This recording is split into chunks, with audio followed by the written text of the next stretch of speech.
نبی صلی اللہ علیہ وآلہ وسلم کا وجود ان تمام خوبیوں اور کمالات کا جامعہ تھا جو متفرق طور پر لوگوں کے مختلف طبقات میں پائے جاتے ہیں۔ آپ صلی اللہ علیہ وآلہ وسلم اصابت فکر، دور بینی اور حق پسندی کا بلند مینار تھے۔ آپ صلی اللہ علیہ وآلہ وسلم کو حسن فراست، پختگی فکر اور وسیلہ و مقصد کی درستگی سے حفظ وافر عطا ہوا تھا۔ آپ صلی اللہ علیہ وآلہ وسلم اپنی طویل خاموشی سے مسلسل غور و خوض، دائمی تفکیر اور حق کی کرید میں مدد دیتے۔ آپ صلی اللہ علیہ وآلہ وسلم نے اپنی شاداب عقل اور روشن فطرت سے زندگی کے صحیفے، لوگوں کے معاملات اور جماعتوں کے احوال کا مطالعہ کیا، اور جن خرافات میں یہ سب لت پت تھی ان سے سخت بیزاری محسوس کی۔ چنانچہ آپ نے ان سب سے دامن کش رہتے ہوئے پوری بصیرت کے ساتھ لوگوں کے درمیان زندگی کا سفر طے کیا، یعنی لوگوں کا جو کام اچھا ہوتا اس میں شرکت فرماتے، ورنہ اپنی مقررہ تنہائی کی طرف لوٹ جاتے۔ چنانچہ آپ صلی اللہ علیہ وآلہ وسلم نے شراب کو کبھی منہ نہ لگایا، آستانوں کا ذبیحہ نہ کھایا، اور بتوں کے لیے منائے جانے والے تہوار اور میلے ٹھیلوں میں شرکت نہ کی۔ آپ کو شروع ہی سے ان باطل معبودوں سے اتنی نفرت تھی کہ ان سے بڑھ کر آپ کی نظر میں کوئی چیز مبغوض نہ تھی، حتیٰ کہ لات و عزیٰ کی قسم بھی سننا آپ کو گوارا نہ تھا۔ اس میں شبہ نہیں کہ تقدیر نے آپ پر حفاظت کا سایہ ڈال رکھا تھا۔ چنانچہ جب بعض دنیاوی تمتعات کے حصول کے لیے نفس کے جذبات متحرک ہوئے، یا بعض ناپسندیدہ رسم و رواج کی پیروی پر طبیعت آمادہ ہوئی، تو عنایت ربانی وخیل ہو کر رکاوٹ بن گئی۔ ابن اسیر کی ایک روایت ہے کہ رسول اللہ صلی اللہ علیہ وآلہ وسلم نے فرمایا، اہل جاہلیت جو کام کرتے تھے مجھے 2 دفعہ کے علاوہ کبھی ان کا خیال نہیں گزرا، لیکن ان دونوں میں سے ہر دفعہ اللہ تعالیٰ نے میرے اور اس کام کے درمیان رکاوٹ ڈال دی۔ اس کے بعد پھر مجھے کبھی اس کا خیال نہ گزرا، یہاں تک کہ اللہ تعالیٰ نے مجھے اپنی پیغمبری سے مشرف فرما دیا۔ ہوا یہ کہ جو لڑکا بالائی مکے میں میرے ساتھ بکریاں چراتا تھا، اس سے ایک رات میں نے کہا، کیوں نہ تم میری بکریاں دیکھو اور میں مکہ جا کر دوسرے جوانوں کی طرح وہاں کی شبانہ قصہ گوئی کی محفل میں شرکت کر لوں۔ اس نے کہا ٹھیک ہے۔ اس کے بعد میں نکلا اور ابھی مکے کے پہلے ہی گھر کے پاس پہنچا تھا کہ باجے کی آواز سنائی پڑی۔ میں نے دریافت کیا کہ کیا ہے؟ لوگوں نے بتایا کہ فلاں سے شادی ہے۔ میں سننے بیٹھ گیا اور اللہ نے میرا کان بند کر دیا اور میں سو گیا۔ پھر سورج کی تمازت ہی سے میری آنکھ کھلی اور میں اپنے ساتھی کے پاس واپس چلا گیا۔ اس کے پوچھنے پر میں نے تفصیلات بتائیں۔ اس کے بعد ایک رات پھر میں نے یہی بات کہی اور مکہ پہنچا تو اس رات کی طرح کا واقعہ پیش آیا، اور اس کے بعد پھر کبھی غلط ارادہ نہ ہوا۔ صحیح بخاری میں حضرت جابر بن عبداللہ سے مروی ہے کہ جب کعبہ تعمیر کیا گیا تو نبی صلی اللہ علیہ وآلہ وسلم اور حضرت عباس پتھر ڈھو رہے تھے۔ حضرت عباس نے نبی سے کہا، اپنا تہبند اپنے کندھے پر رکھ لو، پتھر سے حفاظت رہے گی۔ لیکن جو ہی آپ نے ایسا کیا آپ زمین پر جا گرے، نگاہیں آسمان کی طرف اٹھ گئیں، افاقہ ہوتے ہی آواز لگائی، میرا تہبند، میرا تہبند، اور آپ کا تہبند آپ کو باندھ دیا گیا۔ ایک روایت کے الفاظ یہ ہیں کہ اس کے بعد آپ کی شرمگاہ کبھی نہیں دیکھی گئی۔ نبی صلی اللہ علیہ وآلہ وسلم اپنی قوم میں شیریں کردار، فاضلانہ اخلاق اور کریمانہ عادات کے لحاظ سے ممتاز تھے۔ چنانچہ آپ سب سے زیادہ بامروت، سب سے زیادہ خوش اخلاق، سب سے زیادہ معزز اور سب سے زیادہ دور اندیش اور سب سے زیادہ راست گو، سب سے نرم پہلو، سب سے زیادہ پاک نفس، خیر میں سب سے زیادہ کریم، سب سے نیک عمل، سب سے بڑھ کر پابند عہد اور سب سے بڑھ کر امانت دار تھے۔ حتیٰ کہ آپ کی قوم نے آپ کا نام ہی امین رکھ دیا تھا، کیونکہ آپ احوال صالحہ اور خصال حمیدہ کا پیکر تھے۔ اور جیسا کہ حضرت خدیجہ کی شہادت ہے، آپ صلی اللہ علیہ وآلہ وسلم درماندوں کا بوجھ اٹھاتے، تہی دستوں کا بندوبست فرماتے، مہمانوں کی میزبانی کرتے اور مصائب حق میں اعانت فرماتے تھے۔ رسول اللہ صلی اللہ علیہ وآلہ وسلم کی عمر شریف جب 40 برس کے قریب ہو چلی، اور اس دوران آپ کے اب تک کے تعاملات نے قوم سے آپ صلی اللہ علیہ وآلہ وسلم کا ذہنی اور فکری فاصلہ بہت وسیع کر دیا تھا، تو آپ کو تنہائی محبوب ہو گئی۔ چنانچہ آپ ستو اور پانی لے کر مکے سے کوئی 2 میل دور کوہ ہرا کے ایک غار میں جا رہتے۔ یہ ایک مختصر سا غار ہے جس کا طول 4 گز اور عرض 2.25 گز ہے۔ یہ نیچے کی جانب گہرا نہیں ہے، بلکہ ایک مختصر راستے کے بازو میں اوپر کے چٹانوں کے باہم ملنے سے کوتل کی شکل اختیار کیے ہوئے ہے۔ آپ صلی اللہ علیہ وآلہ وسلم جب یہاں تشریف لے جاتے تو حضرت خدیجہ بھی آپ کے ہمراہ جاتی اور قریب ہی کسی جگہ موجود رہتی۔ آپ رمضان بھر اس غار میں قیام فرماتے، آنے جانے والے مسکینوں کو کھانا کھلاتے اور بقیہ اوقات اللہ تعالیٰ کی عبادت میں گزارتے۔ کائنات کے مشاہد اور اس کے پیچھے کار فرما قدرت ناظرہ پر غور فرماتے۔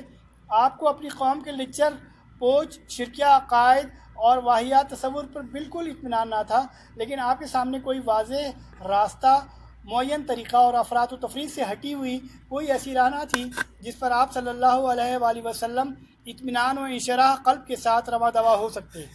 نبی کریم صلی اللہ علیہ وآلہ وسلم کی یہ تنہائی پسندی بھی در حقیقت اللہ تعالیٰ کی تدبیر کا ایک حصہ تھی۔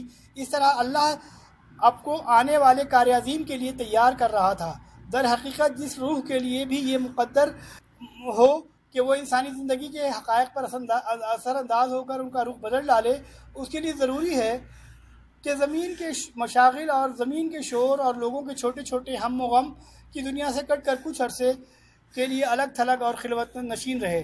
ٹھیک اسی سنت کے مطابق جب اللہ تعالیٰ نے محمد صلی اللہ علیہ وآلہ وسلم کو امانت کبریٰ کا بوجھ اٹھانے، روئے زمین کو بدلنے اور خطۂ تاریخ کو موڑنے کے لیے تیار کرنا چاہا تو رسالت کی ذمہ داری عائد کرنے سے 3 سال پہلے آپ کے لیے خلوت نشینی مقدر کر دی۔ آپ اس خلوت میں 1 ماہ تک کائنات کی آزاد روح کے ساتھ ہم سفر رہتے اور اس وجود کے پیچھے چھپے ہوئے غیب کے اندر تدبر فرماتے تاکہ جب اللہ تعالیٰ کا اذن ہو تو اس غریب کے ساتھ تعامل کے لیے مستعد رہیں۔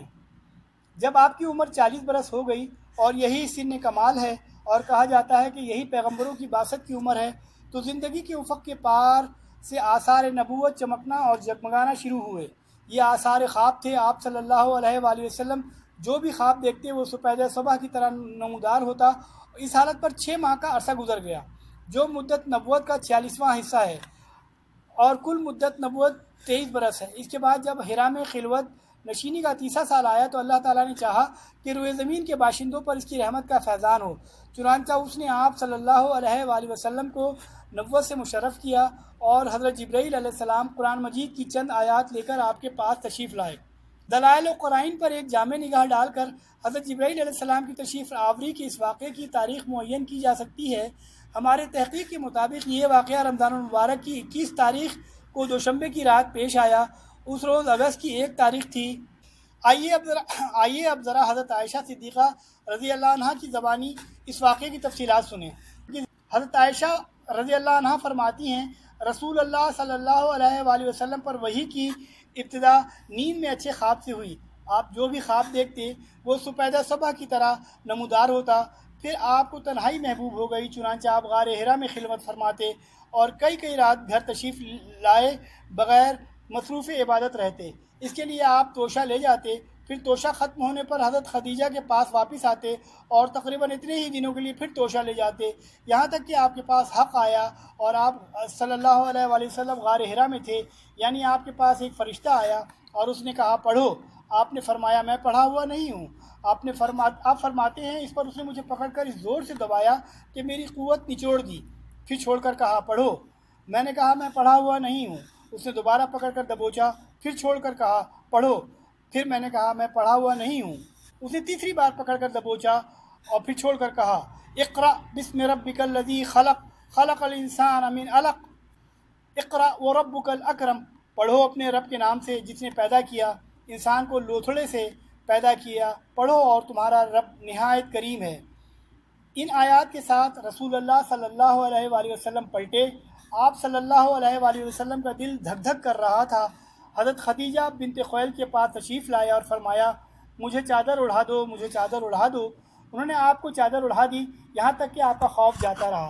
اس کے بعد آپ نے حضرت خدیجہ رضی اللہ عنہ کو واقعے کی اطلاع دیتے ہوئے فرمایا یہ مجھے کیا ہو گیا ہے، مجھے تو اپنی جان کا ڈر لگتا ہے۔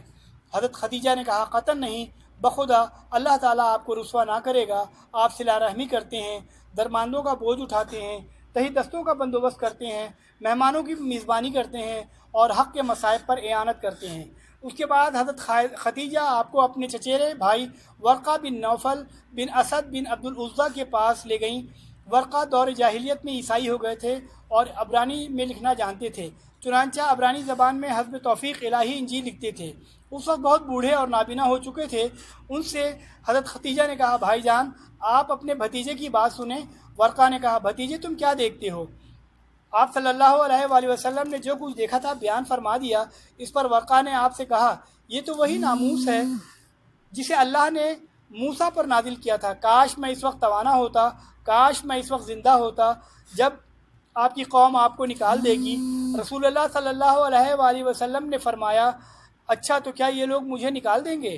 ورقہ نے کہا ہاں، جب بھی کوئی آدمی اس طرح کا پیغام لایا جیسے تم لائے ہو تو ضرور اس سے دشمنی کی گئی، اور اگر میں نے تمہارا زمانہ پا لیا تو تمہاری زبردست مدد کروں گا۔ اس کے بعد ورقہ بن نوفل جلد ہی فوت ہو گئے اور وہی رک گئی۔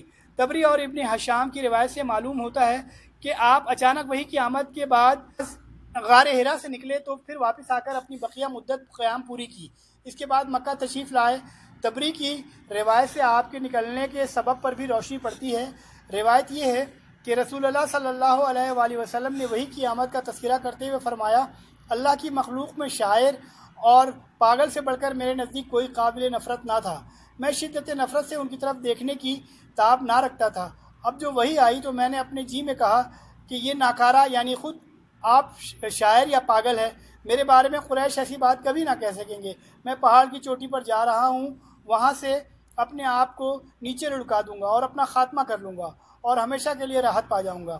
آپ فرماتے ہیں کہ میں یہی سوچ کر نکلا، جب بیچ پہاڑ پر پہنچا تو آسمان سے ایک آواز آئی اے محمد تم اللہ کے رسول ہو اور میں جبرائیل ہوں۔ آپ کہتے ہیں کہ میں نے آسمان کی طرف اپنا سر اٹھا کر دیکھا تو جبرائیل ایک آدمی کی شکل میں افق کے اندر پاؤں جمائے کھڑے ہیں اور کہہ رہے ہیں اے محمد تم اللہ کے رسول ہو اور میں جبرائیل ہوں۔ آپ فرماتے ہیں کہ میں وہیں ٹھہر کر جبرائیل کو دیکھنے لگا۔ اس شغل نے مجھے میرے ارادے سے غافل کر دیا۔ اب میں نہ آگے جا رہا تھا نہ پیچھے، البتہ اپنا چہرہ آسمان کے افق میں گھما رہا تھا اور اس کے جس گوشے پر بھی میری نظر پڑتی جبرائیل اسی طرح دکھائی دیتے۔ میں مسلسل کھڑا رہا، نہ آگے نہ پیچھے، یہاں تک کہ خدیجہ نے میری تلاش میں اپنے قاصد بھیجے۔ وہ مکہ تک جا کر پلٹ آئے لیکن میں اپنی جگہ پر کھڑا رہا۔ پھر جبرائیل چلے گئے اور میں بھی اپنے اہل خانہ کی طرف پلٹ آیا اور خدیجہ کے پاس پہنچ کر ان کی ران کے پاس انہی پر ٹیک لگا کر بیٹھ گیا۔ انہوں نے کہا ابو القاسم آپ کہاں تھے؟ بخدا میں نے آپ کی تلاش میں آدمی بھیجے اور وہ مکے تک جا کر واپس آئے۔ اس کے جواب میں نے جو کچھ دیکھا تھا انہیں بتا دیا۔ انہوں نے کہا چچا کے بیٹے آپ خوش ہو جائیے اور آپ ثابت قدم رہیے، اس ذات کی قسم جس کے قبضے میں میری جان ہے، امید کرتی ہوں کہ آپ اس امت کے نبی ہوں گے۔ اس کے بعد وہ ورقہ بن نوفل کے پاس گئیں، انہیں ماجرا سنایا۔ انہوں نے کہا قدوس قدوس اس ذات کی قسم جس کے ہاتھ میں ورقہ کی جان ہے، ان کے پاس وہی ناموس اکبر آیا ہے جو موسیٰ کے پاس آیا کرتا تھا، یہ اس امت کے نبی ہیں، ان سے کہو ثابت قدم رہیں۔ اس کے بعد حضرت خدیجہ نے واپس آ کر آپ کو ورقہ کی بات بتائی اور پھر جب رسول اللہ صلی اللہ علیہ وآلہ وسلم نے حرا میں اپنا قیام پورا کر لیا اور مکہ تشریف لائے تو آپ سے ورقہ نے ملاقات کی اور آپ کی زبانی تفصیلات سن کر کہا اس ذات کی قسم جس کے ہاتھ میں میری جان ہے، آپ اس امت کے نبی ہیں، آپ کے پاس وہی ناموس اکبر آیا ہے جو موسیٰ کے پاس آیا تھا۔ رہی یہ بات کہ وہی کتنے دن تک بند رہی، تو اس سلسلے میں ابن سعد نے ابن عباس سے ایک روایت نقل کی ہے جس کا مفہوم یہ ہے کہ یہ بندش چند دنوں کے لیے تھی اور سارے پہلوؤں پر نظر ڈالنے کے بعد یہی بات راجح بلکہ یقینی معلوم ہوتی ہے۔ اور یہ جو مشہور ہے کہ وہی کی بندش 3 سال یا 2.5 سال تک رہی تو یہ قطعاً صحیح نہیں، البتہ یہاں پر دلائل پر بحث کی گنجائش نہیں ہے۔ وہی کی اس بندش کے عرصے میں رسول صلی اللہ علیہ وآلہ وسلم غمگین رہے اور آپ پر حیرت و استعجاب طاری رہا، چنانچہ صحیح بخاری کی روایت ہے کہ وہی بند ہو گئی جس سے رسول اللہ صلی اللہ علیہ وآلہ وسلم اس قدر غمگین ہو گئے کہ کئی بار بلند و بالا پہاڑ کی چوٹیوں پر تشریف لے گئے کہ وہاں سے لڑھک جائیں، لیکن جب کسی پہاڑ کی چوٹی پر پہنچتے کہ آپ اپنے آپ کو لڑکا لیں تو حضرت جبرائیل نمودار ہوتے اور فرماتے اے محمد آپ اللہ کے رسول برحق ہیں، اور اس کی وجہ سے آپ کا احترام تھم جاتا، نفس کو قرار آ جاتا اور آپ واپس آ جاتے۔ پھر جب آپ پر وہی کی بندش طول پکڑ جاتی تو پھر آپ اس جیسے کام کے لیے نکلتے، لیکن جب پہاڑ کی چوٹی پر پہنچتے تو حضرت جبرائیل نمودار ہو کر پھر وہی بات دہراتے۔ حافظ ابن حجر فرماتے ہیں کہ وہی کی بندش چند روز کی تھی، اس لیے تھی تاکہ آپ پر جو خوف طاری ہو گیا ہے وہ رخصت ہو جائے اور دوبارہ وہی کی آمد کا شوق و انتظار پیدا ہو جائے۔ چنانچہ حیرت کے سائے سکڑ گئے، حقیقت کے نقوش پختہ ہو گئے اور نبی کو یقینی طور پر معلوم ہو گیا کہ آپ خدائے بزرگ و برتر کے نبی ہو چکے ہیں، اور آپ کے پاس جو شخص آیا تھا وہ وہی کا سفیر اور آسمانی خبر کا ناقل ہے۔ اس طرح وہی کے لیے آپ کا شوق و انتظار اس بات کا ضامن ہو گیا کہ آئندہ وہی کی آمد پر آپ ثابت قدم رہیں گے اور اس بوجھ کو اٹھا لیں گے۔ آپ فرما رہے تھے، میں چلا جا رہا تھا، مجھے اچانک آسمان سے ایک آواز سنائی دی۔ میں نے آسمان کی طرف نگاہ اٹھائی تو کیا دیکھتا ہوں کہ وہی فرشتہ جو میرے پاس ہرا میں آیا تھا آسمان و زمین کے درمیان ایک کرسی پر بیٹھا ہے۔ میں اس سے خوفزدہ ہو کر زمین کی طرف جا جھکا، پھر میں نے اپنے اہل خانہ کے پاس کہا، مجھے چادر اڑا دو، مجھے چادر اڑا دو، اور انہوں نے مجھے چادر اڑا دی۔ اس کے بعد اللہ تعالیٰ نے یا ایھا المدثر ورجز فہجر تک نازل فرمائی، پھر نزول وہی میں گرمی آ گئی اور وہ پے در پہ نازل ہونے لگی۔